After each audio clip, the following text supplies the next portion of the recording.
I'm Jordan. I'm Allison. And I'm Kate. And I'm Emily 4. And this is Kids Wannabe, Wannabe, the podcast where we help kids dream about what they want to be when they grow up and how God can use their work in the world. And today, we're talking with Miss Kendall. What's Miss Kendall's job, Kate? Baking.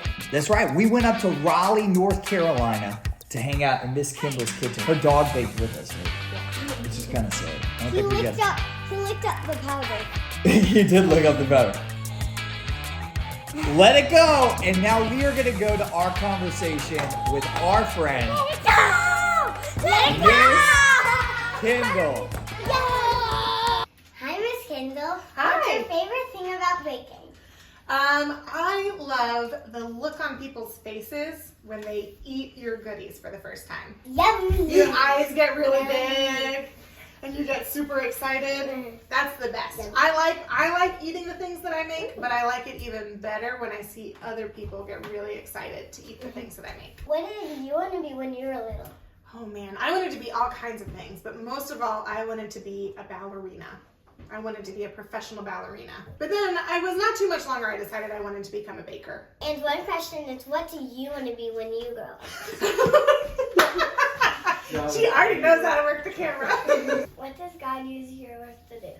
Well, God uses my work to feed people, pretty practically. But also, God uses my work to be able to tell people stories about God's work in the world. Jesus says, I am the bread of life. And so when I teach people how to bake bread or give them really delicious bread, it helps them understand even more what Jesus means when he calls himself the bread. How does bread relate to the Bible?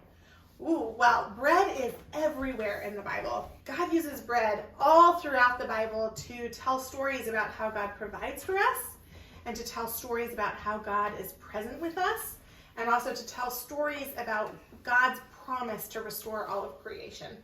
When a kid wants to be a baker, what can they do to learn how to bake? Yeah, so they can start by just practicing as much as you can. So whenever you're able to, try practicing new things in the kitchen. Maybe try learning about new ingredients or learning new skills and making all kinds of fun different recipes. Sometimes they're going to fail, and that's totally okay. Don't be afraid when something falls through, because you learn new and important things about how to be a baker when you make mistakes and things don't work out. Thank you, Miss Kendall. You're welcome. Thank you for baking with me today. We had a lot of fun hanging out with Miss Kendall. Did you guys like that bread that we made? Yes. That sourdough bread with lots of sugar in it?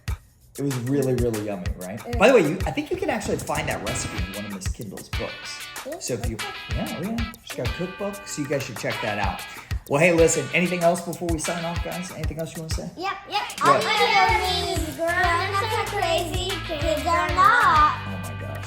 These kids are crazy. You are crazy. I am crazy. You're Hey, we'll see you next time on Kids